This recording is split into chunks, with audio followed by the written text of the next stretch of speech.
Hello বন্ধুরা, সবাই কেমন আছেন? আজকে আমি বেরিয়ে পড়েছি। আজকে আসছে বন্ধুরা মিঠুন চক্রবর্তী, আজকে মণিমাঠে আসছে বলে ওই জন্য বন্ধুরা আজকে আমি 3:30টার সময় বেরিয়ে পড়েছি। আজকে আমরা মিঠুনকে দেখতে যাবো মণিমাঠে, আজকে আসছে। চলো বন্ধুরা, মিঠুন ওখানে কী কী বক্তৃতা দেয় তোমাদের সঙ্গে সব শেয়ার করবো। চলো বন্ধুরা, তাহলে যাওয়া যাক মিঠুন চক্রবর্তীকে দেখতে।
আমাদের মধ্যে বরণ করে নিচ্ছি, মালা পরিয়ে আমরা বরণ করে নেব।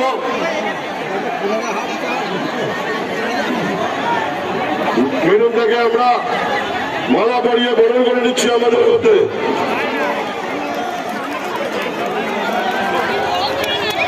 ভারত মাতা কি, ভারত মাতা কি।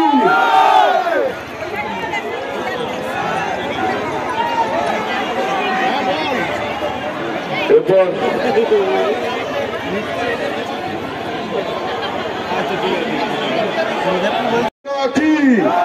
ভারত মাতা কি, ধন্যবাদ। এরপর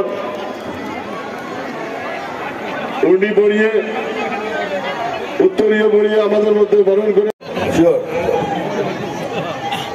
হ্যাঁ, নমস্কার। দেখো ভাই, শুরু করার আগে আমি কিছু কাজ করি, সেটা হলো কি, সবার হাতে দেখছি ফোন। ফোন মানে কিছু করা, ফোন কথা থেকে আর বেশি কথা তো বলেন না, ওই বসে বসে কি দেখেন, তারপরে ফটো তোলেন। তাকে আমি ফটো তোলার কাজটা করে নি। চলো ভাই, ফটো তোলো। হয়ে গেছে, তুলেছ, ফটো তুলেছে, আরে তোলো।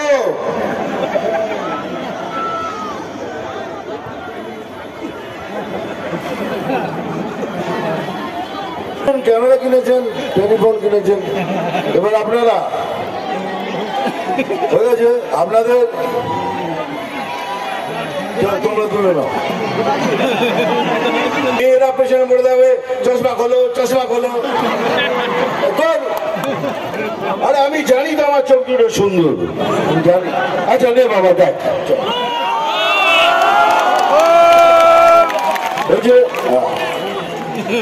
হ্যাঁ আমি দেখছি তোমার কি হাসি তোমার।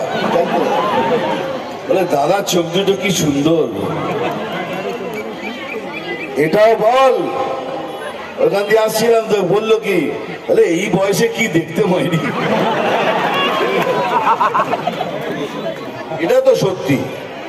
যাই বলিস, এমন একটা তোরা বাঙালি ভাইকে পাঠিয়েছিস, সারা পৃথিবীতে আগুন জ্বলিয়ে দিয়েছে, তাই তো? আজ আমার সত্যি শরীরটা খুব খারাপ, তা সত্ত্বেও আমি কবিরকে কথা দিয়েছিলাম আমি আসবো। কেন আমি কাউকে কোনো অব্লিগেশন বা কাউকে প্রতি কিছু করছি না। আমি বিজেপির একজন কর্মকর্তা মানে তোমাদের মতো ক্যাডার, আর এটা আমার দায়িত্ব, এটা আমার কর্তব্য, তাই আমি করছি। সেকেন্ড থিং, দেখো ভাই, আমি তো অন্যদের মতো বক্তৃতা দিতে পারি না। আর লাল পিঙ্গে জবে নামে এখানে সেখানে এখানে নাম তুফান, বছরে একবার আসি, এইবার প্রত্যেকবার আসবো। আমি শুধু খবর তৈরি করি। আরে খেয়ে লাঠি নেন, ভেঙে যে গেল ঠ্যাং, খেয়ে ওই লাঠি নেন, ভেঙে যে গেল ঠ্যাং, ভাঙলো মাথায় তোমার বেল, ও চাঁদুরে দেখবে কেমন তুমি দেখবে কেমন তুমি ভেঙে যে গেল ঠ্যাং, ভাঙলো মাথায় তোমার বেল, ও চাঁদুরে দেখবে কেমন তুমি এবার আরো দেখবে কেমন তুমি খেয়ে।